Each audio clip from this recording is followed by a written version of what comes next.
responsible person. It meant that I had to take charge of not only my siblings, but I had to take charge. I had to make decisions for my own self. How I stumbled upon journaling, um, my parents, when I come from high school, school would be over at 2 o'clock, but would come in maybe 4 o'clock, 5 o'clock. I had to wait for the bus to come home. And when I came, there would be a group of people all drinking alcohol in my family. So by nighttime, emotions are running high and yelling and fighting and I had nobody that I could have gone to express what I was feeling. I couldn't leave home because I had nowhere to go, first of all, and secondly, I had siblings. So I was, stuck. And I remember having to write the national exam to go from high school to go into, the job arena or um, to go to college if I chose. And it was a very important exam. And I was the only one who had completed high school in my family. So I was the first one to complete high school in my family and the first one to actually, in my village that I come from, I was the first one to complete high school. So it was very important for me for several reasons. One, for my family to be proud of me. Two, to be able to get a job, to earn money, and to get out of my situation. I will tell you that education really made a difference for me. And the thing is that we had no books in my house, no books. So the Jehovah Witnesses would stop by and they would drop their literature, and that's what I had to read. When I started going to high school, that's when I started trading books. I would borrow somebody's book and I would lend it to somebody else and get their book and lend it to somebody else and get their book. And half the time, we readers, when we read a lot, we never remember who we got the book from, where we got the book from. So we'd end up with a whole library of stuff. And by the way, I'm that way today in the sense that I buy books now, but I have tons and tons and tons of books.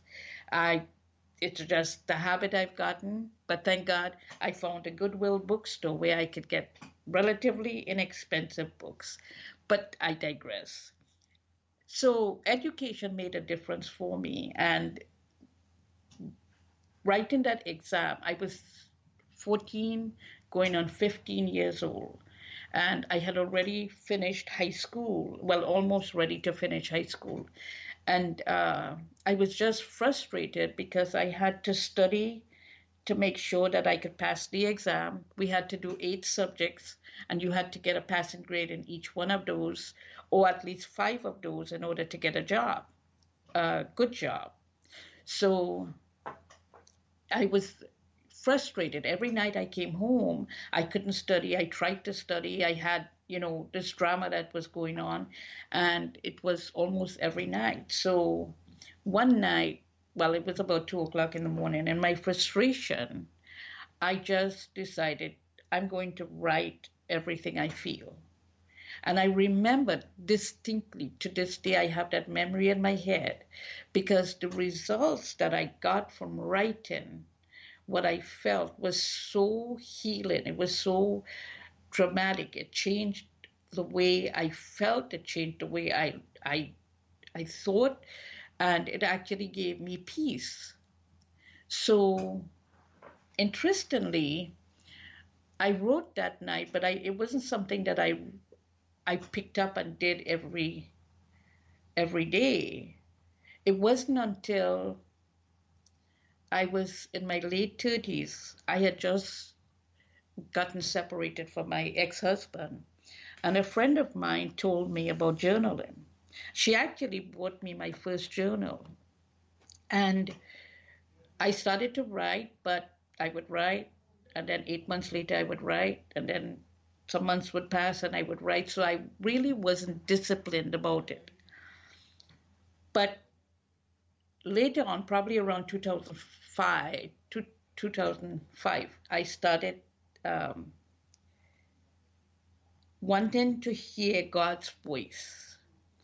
And I thought if I journal, so I bought a dated journal with a Bible verse at the top, and that would trigger my brain to what to write if I didn't know what I wanted to write. So every morning I would get up at 3 o'clock, 4 o'clock, and I would start writing. And I did that for about 10 years. I can tell you the transformation that happened is remarkable. Instead of living in the past, I'm now living now. On top of that, I got books to actually help me to go deeper into journaling. So it helped me to really explore some of the areas that I was stuck in, I was unhappy about. And when I started, I said I wanted to tell you how JADU Lifestyle came about. And basically, as I started journaling, I freed my brain up to actually produce more creative ideas. And that's one of the things journaling can do for you. So, JADU Lifestyle is a conglomeration of all the things that I noticed that will help people. So basically, it is a optimization program where you optimize your time, your health, and your wealth. JADU, the technique that I created from the massage, is actually the foundation of it because it is about realigning the body, the structure. So, as the structure works more effectively, we can function better. We have clarity of thinking. We have more fluid movements. We have a lot of different benefits to it. So, the foundation is the jadu, the technique, and then from there, as you start releasing, I have had many people, because again of the abdominal work, our emotional center is just below the breastbone, and as we touch, we massage that. I've had people who've had dreams, they've had memory surfacing, they've had a lot of traumatic events, and in another episode, I'm going to talk to you about the traumatic events and how to bring that out through journaling, because journaling helps us to empty the mind, the heart, the body of trauma and stress and things that have kept us stuck. And it brings out creativity, it brings out